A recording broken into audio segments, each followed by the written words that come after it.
సరిపోయారు అందరూ. ఈ పాకిస్తాన్ మీద మ్యాచ్ ఫైనల్ మ్యాచ్ అని తెలుసు. ఫైనల్ మ్యాచ్ గెలుస్తామనే అంచనా ఉన్నప్పుడే లేదు, గెలిచిన తర్వాత ఏంటి అనేది ముందు ఒక ప్లాన్ పెట్టుకోవాలి కదా. పోయి పలానా ఏసీబీ, ఇప్పుడు ఆసియా క్రికెట్ కంట్రోల్ బోర్డు అధ్యక్షుడు అక్కడ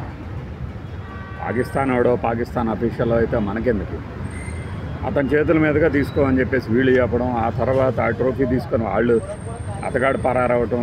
ఏంది డ్రామా అంటే మ్యాచ్ వరకే చూసేసి మిగతా వదిలేద్దామా అంటే ఎలా వదిలేస్తారు?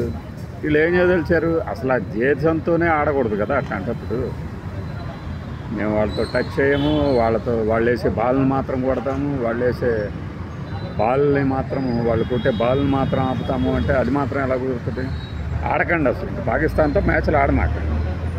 పాకిస్తాన్తో మ్యాచ్లు ఆడకుండా ఉండటమే సరైన ప్రతీకారం కదా. పోతే పోయింది, మేము ట్రోఫీ గెలిచినా కూడా మాకు వద్దు అన్నామంటే ఆడి మాత్రం ప్రయోజనం ఏముంది? పైగా ఆసియా కప్ అంటే ఈ ఖండంలో సబ్ కాంటినెంట్లో పెడుతున్నాయే కదా.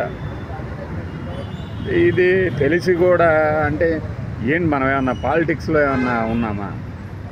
ఇది గేమ్ని అంతకు మించిన దాంతో చూస్తే ఏమవుతుంది? ఇదిగో ఇలాంటి పరిణామాలు ఎదురవుతూ ఉంటాయి. ముందు అసలు పాకిస్తాన్తో ఆడకండి.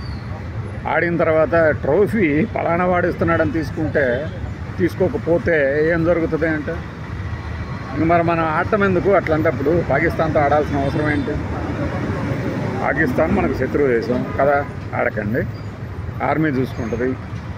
లేదు, ఆర్మీనో మన దేశమో చెప్పేదాకా ఆటలన్నీ బంద్ చేసేసి కూర్చోండి. ఫైనల్ దాకారంటే వరల్డ్ కప్లో కూడా ఎట్నే చేస్తారా? ప్రశ్నే.